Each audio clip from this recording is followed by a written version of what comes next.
Welcome to the Sharad Kohli show. Well, before understanding the prospects of gold and silver and stock markets, as I say, it's important to understand what is happening on the geopolitical front. You'll have to pardon me today. I had to leave early in the morning for something very urgent.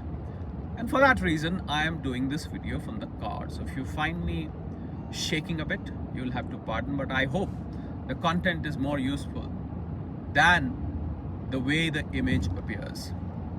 So on the geopolitical front, Russia and Ukraine war has become more aggravated. 6 died in one country, 7 died in another country. And President Putin has categorically said that we are going to open Pandora box of attacks on you. This is what he's threatened Ukraine with, because now Ukraine, as compared to earlier years, we've just crossed 4.5 years of this war, almost crossed. Ukraine was playing a low-lying role. Ukraine was hardly attacking. But in the last few months, Ukraine has become very, very aggressive. I think they probably started believing that offense is the best form of defense, although it's not turning out to be defense. But then Ukraine is also continuously launching drones procured from NATO countries, especially from the UK, on Russia. And that has infuriated Russia.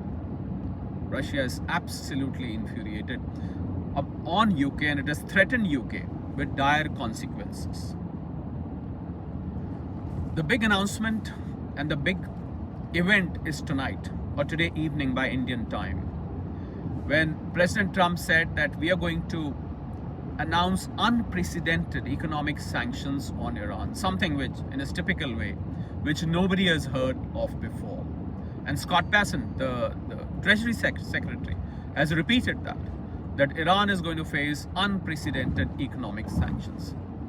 So we'll have to wait and see in the evening as to what are those sanctions. Well, by the way, Iran is already the world's most sanctioned country. As I said, we'll have to wait and see what are those unprecedented sanctions which are likely to be announced. It's being called as economic D-Day. In response, Iran has said that if you do this, we will give you quake-like response. That is, we are going to shake America. We are going to also strike people or countries who are helping America. What does that mean? Because we already heard of Iran saying that we might start hitting the European American bases. Well, that's going to be opening a new front in the war and gradually progressing towards world war if that was to happen. It is also saying that we are upgrading our missiles. What does upgrading missiles mean? Which means, is Iran manufacturing or preparing for strikes in American mainland? Well, that's 15,000 kilometers. So that's what Iran has said in the middle of war. And Iran has further said that we are not Venezuela. Don't take us for granted. We are not Venezuela, that you will just pick up the president and his wife and declare victory. So Iran is becoming more and more aggressive. And on this war, the Republicans in America have now started expressing their concern that this is going to impact the poll outcome, the midterm poll outcome, shall I say, in November. That's Iranian war is going to sway the minds of the voters. And they are now risking losing the election, which I've been constantly talking about. Let's move on to some economic developments in America, first of all. There is an office called President Ethics Office. Government Ethics Office, shall I say, which has revealed that President Trump did 1,000 trades in the month of June this year. When I say trade, I meant this probably includes derivatives in American stock markets, commodity markets, or he's been into swing trading as well. And total trades in the month of June range from $78 million to $263 million. Well, that's President of America for you. In 2025, he did 21,000 trades. Well, at least I haven't heard of President sitting in office doing trades, even if it is being transparently declared? Well, because his one tweet or one post on Truth Social can rock the global stock markets, not just American stock markets. FIIs in the month of August until now have been net buyers to the tune of 23,500 crore rupees as far as Indian stock markets are concerned. The American stock markets on Friday closed in the positive. Dow Jones rose almost 1%. Let's now move on to the gold and silver related news.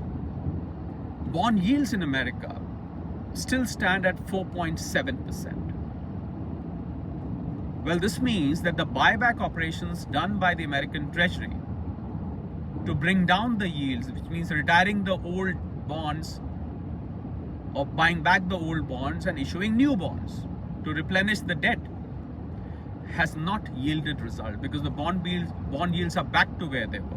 4.7% plus for 10-year, 5.3 for 30 years. Well, we are expecting US GDP numbers this Wednesday.